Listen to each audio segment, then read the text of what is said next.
الحمد لله الحمد لله رب العالمين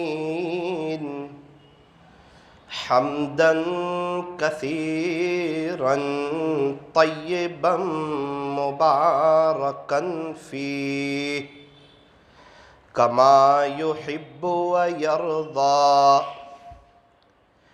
أشهد أن لا إله إلا الله وحده لا شريك له في الخلق والأمر وأشهد أن سيدنا وسندنا وحبيبنا وشفيعنا وخليلنا ومولانا محمدًا عبده ورسوله المبعوث إلى الأسود والأحمر المنعوت بشرح الصدر ورفع الذكر صلى الله عليه وعلى آله وأصحابه وبارك وسلم تسليما كثيرا كثيرا أما بعد فأعوذ بالله من الشيطان الرجيم بسم الله الرحمن الرحيم كل نفس ذائقة الموت وقال الله تبارك وتعالى في القرآن المجيد والفرقان الحميد بل تؤثرون الحياة الدنيا والآخرة خير وأبقى صدق الله مولانا العظيم وقال النبي صلى الله عليه وسلم كن في الدنيا كأنك غريب أو عابر سبيل أو كما قال عليه الصلاة والسلام غنیمت سمجھ زندگی کی یہ بہار کہ آنا نہ ہوگا یہاں بار بار غنیمت سمجھ زندگی کی یہ بہار کہ آنا نہ ہوگا یہاں بار بار صبح ہوتی ہے شام ہوتی ہے عمر یوں ہی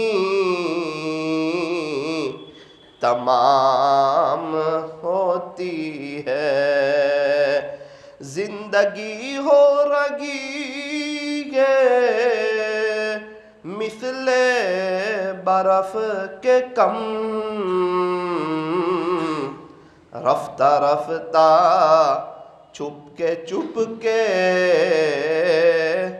دم بدم رفتہ رفتہ چھپ کے دم بدم کر لے عبادت جوانی میں یہ سستی اچھی نہیں جب آ جائے بڑھاپا تو پھر کچھ بات بنتی نہیں کسی خاکی پر مت کر خاک اپنی زندگانی کو جوانی کر فدا اس پر جس نے دی جوانی کو، کر لے توبہ کر لے توبہ ابھی بھی وقت ہے، پھر یہ نہ کہنا کہ حساب بہت سخت ہے۔ محبت سے درود پاک پڑھ لیجئے۔ محمد وبارک وسلم۔ بزرگان محترم اور عزیز نوجوانوں، اللہ تبارک و تعالی نے مجھے اور آپ کو یہ جو زندگی عطا فرمائی ہے، یہ بہت ہی قیمتی زندگی ہے اور بڑی مختصر سی ہے۔ اگلے بھی جن لوگوں کو زندگی ملی ان کے لیے بھی بڑی قیمتی تھی اور بہت ہی زیادہ مختصر تھی۔ اور بڑی عجیب بات یہ ہے کہ اللہ تعالیٰ یہ زندگی کا موقع ایک ہی مرتبہ دیتے ہیں، دو مرتبہ نہیں دیتے۔ یوں فرمایا کہ ایک ہی لائف ہے، ایک ہی چانس ہے، ایک ہی موقع ہے، اور اللہ پاک دیکھنا چاہتے ہیں کہ اس دنیا میں کون میرا ہو کے آتا ہے، کون مجھے راضی کر کے آتا ہے، کون میرے حکموں پر میرے حبیب حضرت محمد الرسول اللہ صلی اللہ علیہ وسلم کے طریقوں پر چل کے آتا ہے، اور کون دنیا کا ہو کے آتا ہے، دنیا کے رسم و رواج کے مطابق اور غیروں کے طریقوں کے مطابق اپنی زندگی گزار کے آتا ہے۔ اللہ دیکھنا چاہتے ہیں کون میرا ہے اور کون نفس و شیطان کا ہے۔ ہر وقت ایک امتحان چل رہا ہے۔ امتحان کیا ہے؟ فرمایا کہ ایک اللہ کی مرضی ہے اور دوسرا کا میری مرضی ہے۔ ہر وقت امتحان ہے۔ اگر اللہ کی مرضی پر عمل کیا تو کامیاب۔ فرمایا کہ جب دنیا سے جائے گا تو اللہ تعالیٰ اس کو جنت عطا فرمائیں گے اور جنت میں من چاہی زندگی گزار سکے گا، جو چاہیں وہ کھا رہے ہیں، گھوم رہے ہیں، پی رہے ہیں، عیش کر رہے ہیں۔ اور جنت تو مزے کی جگہ، عیش کی جگہ، راحت کی جگہ، سکون کی جگہ، اطمینان کی جگہ، مزے کرنے کی جگہ، من چاہی زندگی گزارنے کی جگہ تو جنت ہے، عیش کرنے کی جگہ تو جنت ہے، راحت کی جگہ تو جنت ہے، سکون کی جگہ تو جنت ہے، اطمینان کی جگہ تو جنت ہے۔ ہاں کچھ لوگ دنیا میں ایسے بھی ہیں جنہیں اللہ جنت کا مزہ دیتا ہے، جنت کا مزہ دیتا ہے۔ وہ کون ہے؟ فرمایا جو اللہ کی مان کر کے چلتے ہیں اور نبی کے طریقوں کے مطابق چلتے ہیں، اللہ دنیا میں رہتے ہوئے انہیں جنت کا مزہ عطا فرماتے ہیں۔ اچھا، دنیا کی سب سے بڑی کامیابی کیا؟ فرمایا دنیا کی سب سے بڑی کامیابی ایمان کے مل جانے کے بعد یہ ہے کہ انسان کو چین، سکون، اطمینان اور امن و امان نصیب ہو جاوے۔ آج پوری دنیا میں جتنی بھاگم دوڑ ہے، جتنی محنت ہے، جتنی کوشش ہے، وہ سب سکون کو حاصل کرنے کے لیے۔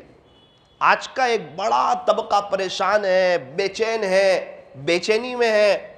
اچھا میں ایک اور بات بتاؤں، ماشاءاللہ آپ کے یہاں ماحول اچھا ہے، سورت کا ایک ماحول ہے، لوگ اللہ کی مان کر کے چلتے ہیں، تو شاید ہمیں اس کا اندازہ نہ ہو، لیکن جب ہم سفر میں جاتے ہیں آؤٹ آف گجرات اور بڑی بڑی سٹیوں کو چھوڑ کر کے ان دیہاتوں میں، تب ہمیں پتہ چلتا ہے کہ واقعتاً اللہ تعالیٰ نے ہمیں بہت اچھی جگہ میں رکھا ہے، اچھے ماحول میں رکھا ہے، اس لیے ہمیں سکون کا پتہ نہیں چل رہا ہے۔ سکون کس کو کہتے ہیں؟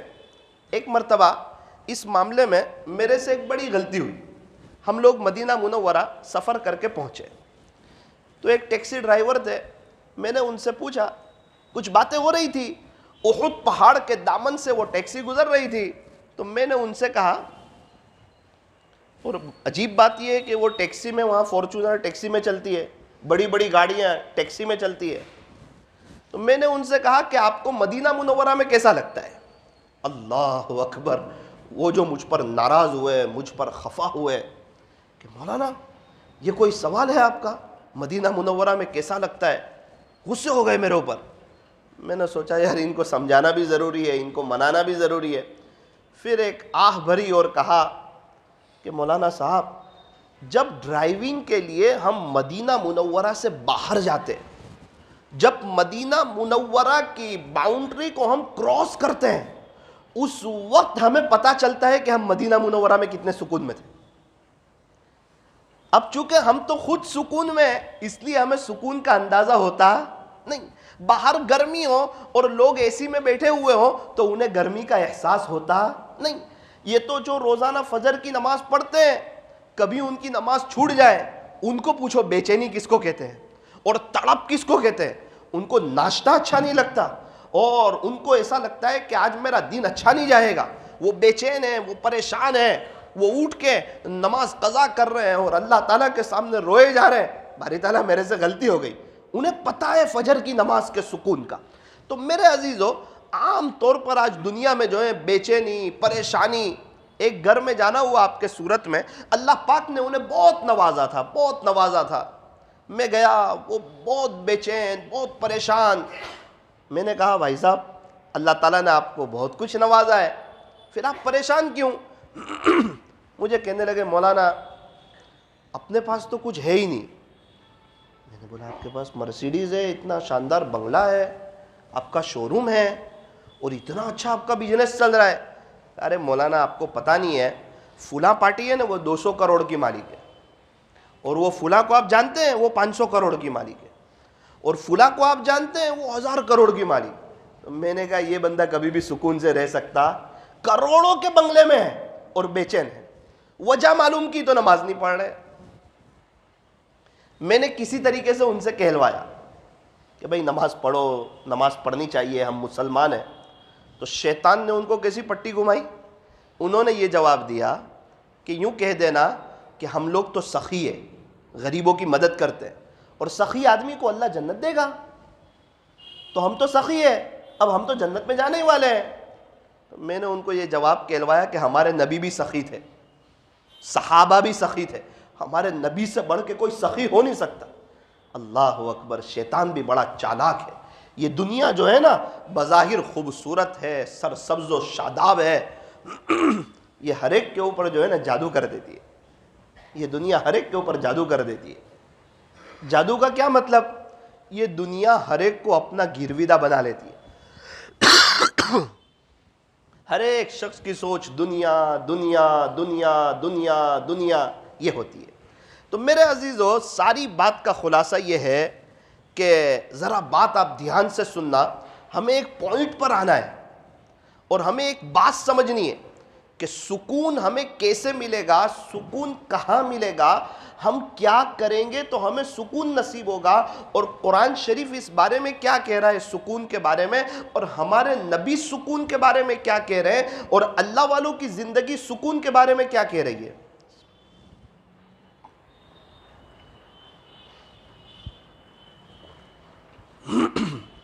جب سکون کی بات آئی تو اللہ کا قرآن کہتا ہے، الا اے لوگو سنو، خبردار ہو جاؤ، بذکر اللہ تطمئن القلوب،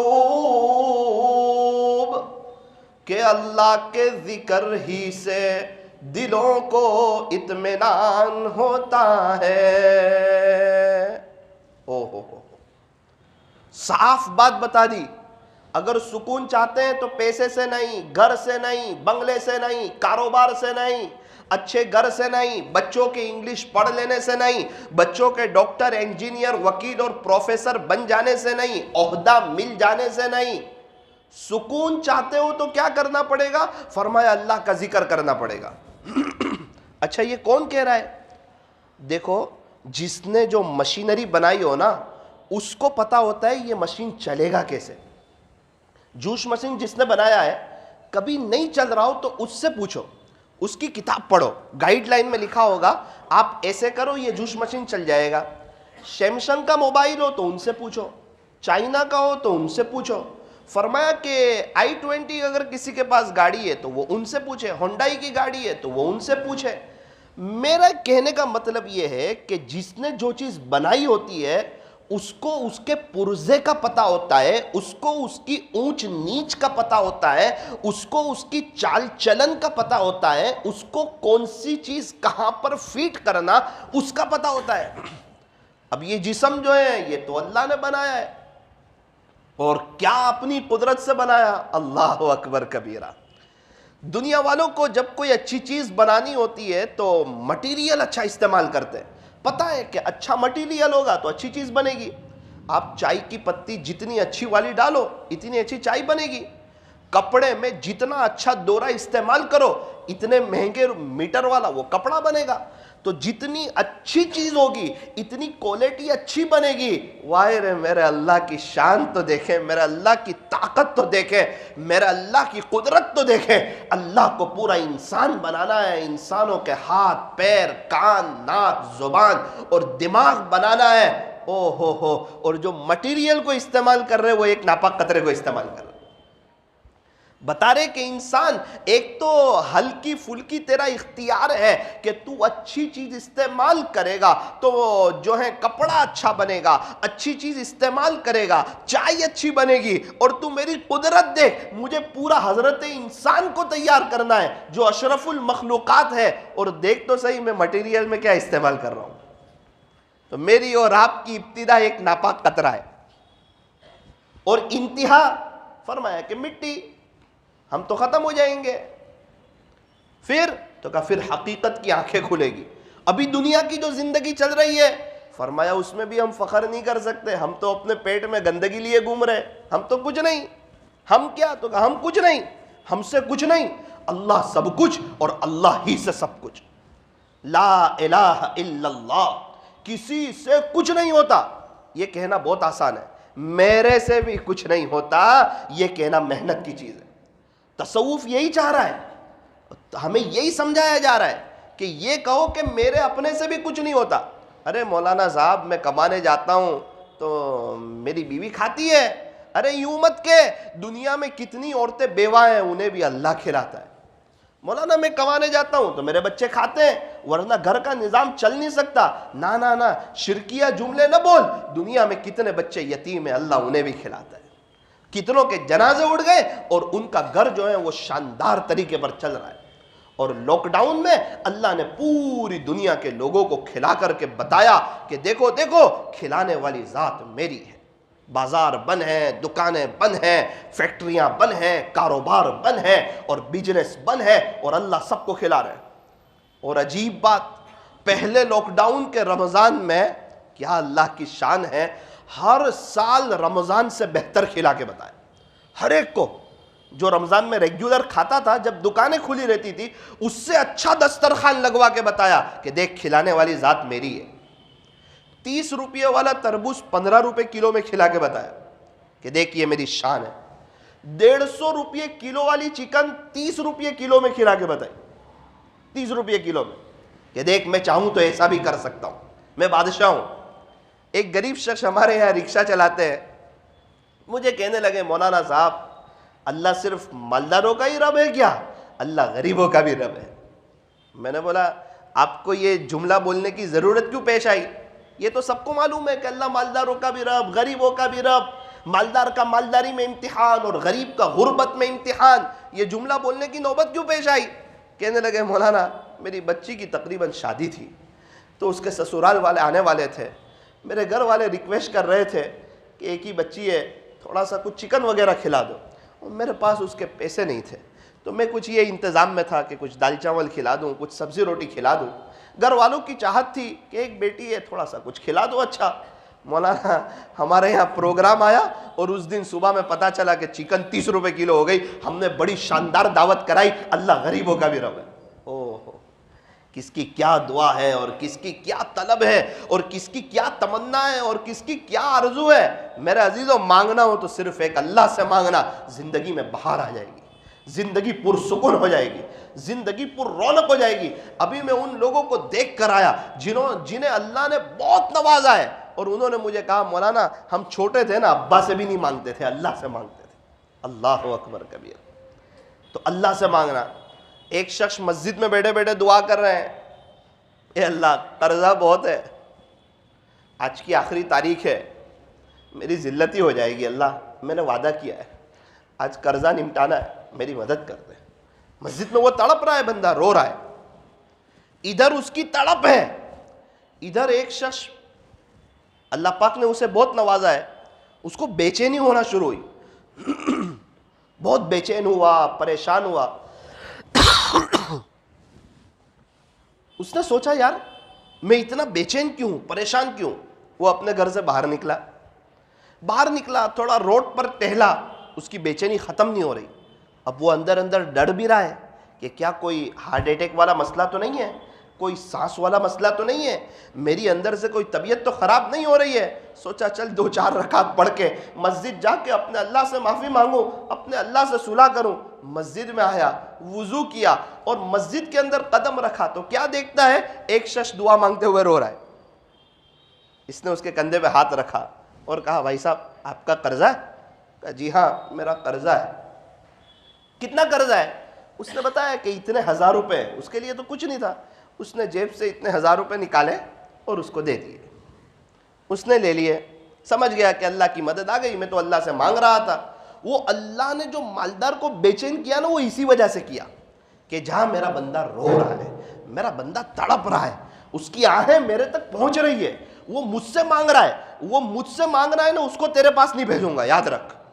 وہ سودا مجھ سے کر رہا ہے، وہ باتیں مجھ سے کر رہا ہے، تجھے جانا ہوگا اس تک۔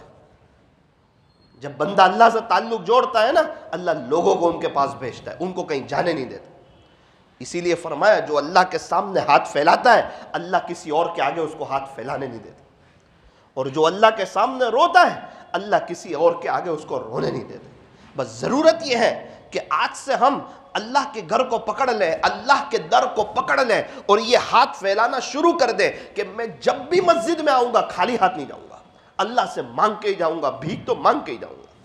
فرمایا مانگو اسی سے جو دے خوشی سے اور نہ کہیں کسی سے۔ وہ دینے کے لیے تیار ہے، وہ بادشاہوں کا بادشاہ ہے، وہ شہنشاہوں کا شہنشاہ ہے۔ مسجد کے ایک دروازے پر عجیب و غریب جملہ لکھا تھا کہ خالق تو دینے کے لیے تیار ہے، کوئی بندے ایسے محتاج ہیں جن کو لینا ہو وہ آ جائیں۔ اللہ اکبر۔ مالک دینے کے لیے تیار ہے، کیا چاہتے ہو؟ پیسہ چاہتے ہیں، قرضہ دور کرنا چاہتے ہیں، بڑا گھر چاہتے ہیں، میاں بیوی میں محبت چاہتے ہیں، بچوں کو آنکھوں کی ٹھنڈک بنتے ہوئے دیکھنا چاہتے ہیں، متقی بننا چاہتے ہیں، اللہ والے بننا چاہتے ہیں، ابھی دنیا میں جتنے اللہ والے ہیں ان سے اونچا مقام چاہتے ہیں۔ ارے کیا چاہتے ہیں؟ مانگو تو صحیح۔ اللہ سے مانگنا، یوں فرمایا کہ یہ عین عبادت ہے۔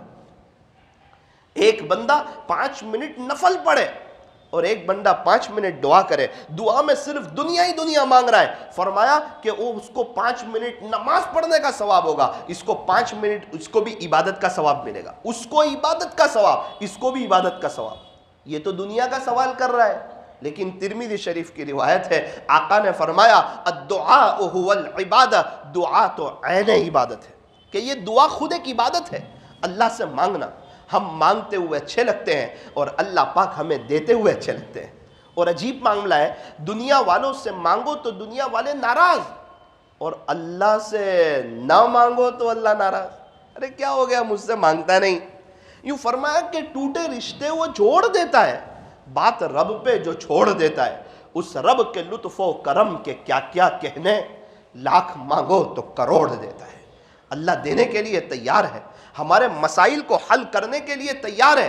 یاد رکھنا، یہ واحد ایک عمل آپ کو بتا رہا ہوں، ہاتھ اٹھانا، مستقبل روشن ہو جائے گا، زندگی میں بہاریں آ جائے گی، قدم قدم پر نصرت دیکھو گے، اللہ کی مدد دیکھو گے، اللہ کی رہبری دیکھو گے، دنیا میں رہتے ہوئے چین، سکون، اطمینان اور امن و امان دیکھو گے، اور دنیا میں رہتے ہوئے جنت کا مزہ حاصل ہوگا اگر یہ بزنس کرنا شروع کر دو۔ ہاتھ اٹھانے والا بزنس، یہ بہت بڑا بزنس ہے آخرت کا، یہ اللہ کو منانے کا آسان ذریعہ ہے۔ اپنی فائلیں اور اپنی باتیں اور اپنے مسائل اور اپنی چاہتیں اور اپنی دل کی تمنائیں اور دل کی باتیں اللہ کے سامنے رکھنا، یہ ہمارے لیے عین سعادت کی بات ہے۔ ایک بزرگ تو یوں فرما رہے تھے کہ جو کثرت سے مانگنا شروع کر دیتا ہے اللہ اس کو اپنا ولی بنا لیتے، ولایت کا نور دے دیتے ہیں۔ یہ اللہ والے کیا کرتے ہیں؟ قدم قدم پہ مانگتے ہیں۔ آپ حدیث شریف میں دعائیں دیکھو، قدم قدم پہ کیا ہے؟ دعا ہے۔ دعا سے کیا ہوتا ہے؟ اللہ سے کانٹیکٹ جڑتا ہے۔ سونے سے پہلے کی دعا اللہ کو یاد کر رہے ہیں، اللہم بسمک اموت واحیا، اوہو۔ سو کر اٹھے پھر دعا کر رہے ہیں، الحمدللہ الذی، اللہ سے باتیں ہو رہی ہے، اللہ ہی کو کہہ رہے ہیں۔ کس کو کہہ رہے ہیں؟ کسی انسان کو تھوڑی سنا رہے ہیں کہ اللہ جی تمام تعریف آپ ہی کے لیے ہے۔ آہا، کھانا کھا رہے ہیں، بسم اللہ وعلی برکت اللہ۔ بھئی کھانے سے فارغ ہو رہے ہیں، الحمدللہ الذی اطعمنا، تمام تعریف اللہ جی آپ ہی کے لیے، آپ نے ہمیں کھلایا۔ سبحان اللہ، ہر موقع پر اللہ کی طرف رجوع کروایا جا رہا ہے کہ اللہ کو یاد کرو، اللہ کو یاد کرو، اللہ کو یاد کرو۔ یہ دعا ایک قسم کی اللہ سے باتیں، اور دعا کے لیے ہاتھ اٹھانا بھی ضروری نہیں، دل کا حاضر ہونا ضروری ہے۔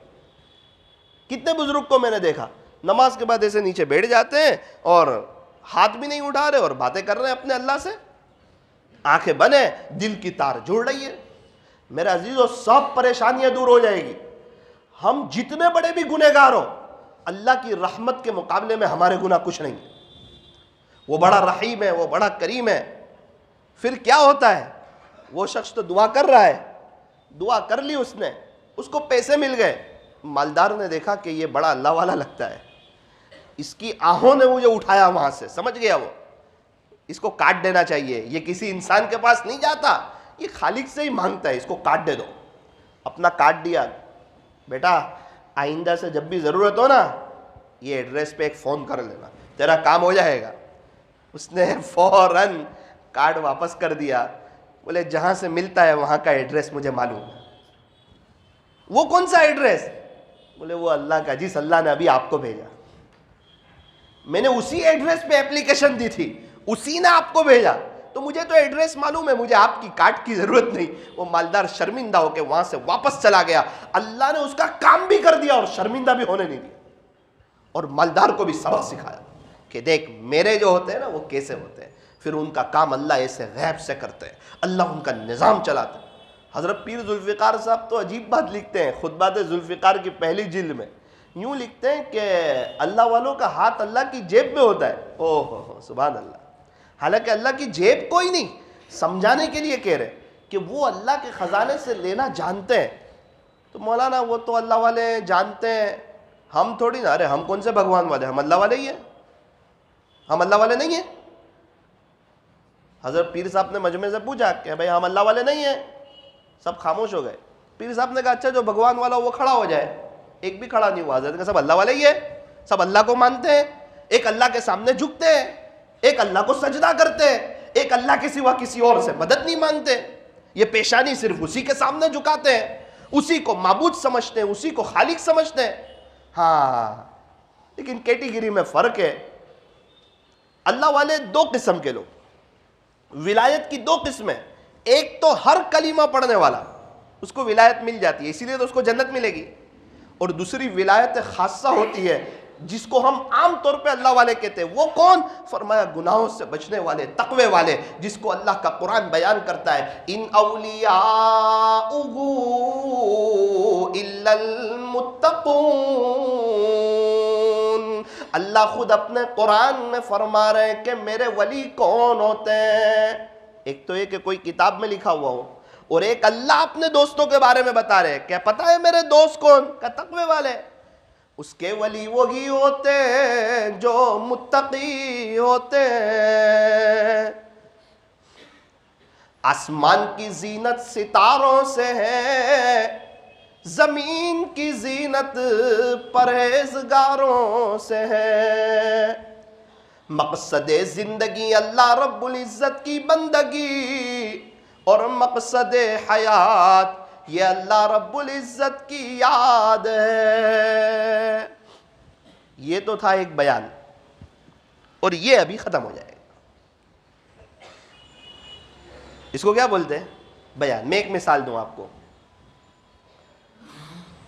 چائے پتی ہمارے پاس ہے، دودھ ہمارے پاس ہے، شکر ہمارے پاس ہے، گیس کا چولہا ہمارے پاس ہے، اس کو کیا بولیں گے؟ تو کہا یہ سب جانکاری ہے، یہ ساری چیزیں، چائے بن جائے گی؟ نہ بھائی، چائے نہیں بنے گی۔ 10 کلو چائے ہو تو، 100 کلو چائے ہو تو، بولا نہیں، اس کو پکانی پڑے گی گیس پہ۔ یہ تو جب بنائیں گے تو بنے گی، چاہے ہزاروں کلو چائے ہو۔ تو ابھی تو میں وہ ساری باتیں آپ کے سامنے رکھ رہا تھا کہ یہ بھی ہے، یہ بھی ہے، یہ بھی ہے، یہ بھی ہے، اس سے ہم اللہ والے بن جائیں گے، اللہ کا تعلق مل جائے گا، زندگی میں بہار آ جائے گی۔ فرمایا نہ، ایسا نہیں ہوگا، یہ جو باتیں بتائیے اس پر عمل کرنا پڑے گا۔ دعا کی باتیں سنی سکون مل جائے گا؟ فرمایا نہ نہ نہ نہ، یہ تو پریکٹیکلی مانگنی پڑے گی۔ مولانا آپ ہی کر دو نا دعا۔ ارے بھائی، کسی اور کے پیٹ میں درد ہو اور میں اس کی گولی کھا لوں تو اس کو اچھا ہو جائے گا؟ بھائی ہر کام، کوئی اپنی قبر میں آنے والا ہے، ہم کسی کی قبر میں جانے والے ہیں۔ کچھ چیزیں ایسی ہوتی ہیں جو انسان کو پریکٹیکلی کرنی پڑتی ہے، اور یہ ایک ہی زندگی ختم ہو جائے گی، میں اور آپ دنیا سے چلے جائیں گے۔ جس طرح صحابہ چلے گئے، تابعین چلے گئے، تبع تابعین چلے گئے، ہمارے پردادا چلے گئے، دنیا بنی ہے جب سے لاکھوں کروڑوں آئے، باقی رہا نہ کوئی مٹی میں سب سمائے۔ سارے قبرستان والے توبہ کرنے کے لیے تیار ہیں، لیکن اللہ آج ان کی ایک سننے کے لیے تیار نہیں۔ میرے اور آپ کے پاس موقع ہے کچھ وقت کے لیے، میرا اور آپ کا بھی جنازہ اڑ جائے گا۔ جس طرح جمعہ کے لیے غسل کر کے آئے، ایک وہ دن آئے گا کہ مجھے اور آپ کو غسل دیا جائے گا۔ جس طرح ہم کپڑے پہن کے آئے، ایک وہ دن آنے والا ہے مجھے اور آپ کو کفن پہنایا جائے گا۔ آج خوشبو لگا کر کے آئے، ایک دن میرے اور آپ کے اوپر خوشبو لگائی جائے گی۔ خالی ہاتھ آئے تھے، خالی ہاتھ جائیں گے، اکیلے آئے تھے، اکیلے جائیں گے۔ جب دنیا میں آئے تھے کس نے پہلا غسل دیا تھا نہیں پتا، جب دنیا سے جائیں گے کون آخری غسل دے گا نہیں پتا۔ جب دنیا میں آئے تھے تو کس نے گود میں اٹھا کر ہمیں جولی میں رکھا تھا نہیں پتا، جب دنیا سے جائیں گے کون ہمیں گودی میں اٹھا کر قبر کے اندر رکھے گا نہیں پتا۔ میرے عزیزو، یہ دنیا 4 دن کی چاندنی پھر اندھیری رات ہے، یہ آج تک کسی کے ہاتھ میں نہیں آئی، مغل کے بادشاہوں کے ہاتھ میں نہیں آئی، میرے اور آپ کے ہاتھ میں آنے والی نہیں ہے۔ اصل چیز آخرت ہے، ضرورت کے مطابق دنیا میں رہنا ہے، اس کا دنیا میں استعمال کرنا ہے، ورنہ ہماری نظر آخرت کی ہو، نمازوں کا اہتمام ہو، اللہ کے راستے میں وقت لگانا ہو، دین کی محنت میں لگنا ہو، قرآن شریف کی تلاوت ہو، اللہ کا ذکر ہو اور دعاؤں کا اہتمام ہو۔ تو طے کرو انشاءاللہ آج کی مجلس میں، انشاءاللہ جب بھی مسجد میں آئیں گے خالی ہاتھ نہیں جائیں گے، اللہ کے سامنے ہاتھ پھیلا کے ہی جائیں گے۔ اگر وقت نہ ہو اللہ کے لیے، اگر وقت نہ ہو، ایسا لگے کہ میرے پاس اللہ کے لیے وقت نہیں ہے، کام کے لیے، گراہک کے لیے، چائے کے لیے، دوستوں کے لیے، سونے کے لیے، غسل کے لیے، موبائل کے لیے، ایسا تو ہوتا نہیں مومن کو، لیکن پھر بھی اگر ایسا لگے کہ وقت نہ ہو تو 30 سیکنڈ بھی ہاتھ پھیلا کر کے جانا۔ میں بھی نیت کرتا ہوں، آپ حضرات نیت کرتے ہو؟ اللہ تعالیٰ ہمیں عمل کی توفیق عطا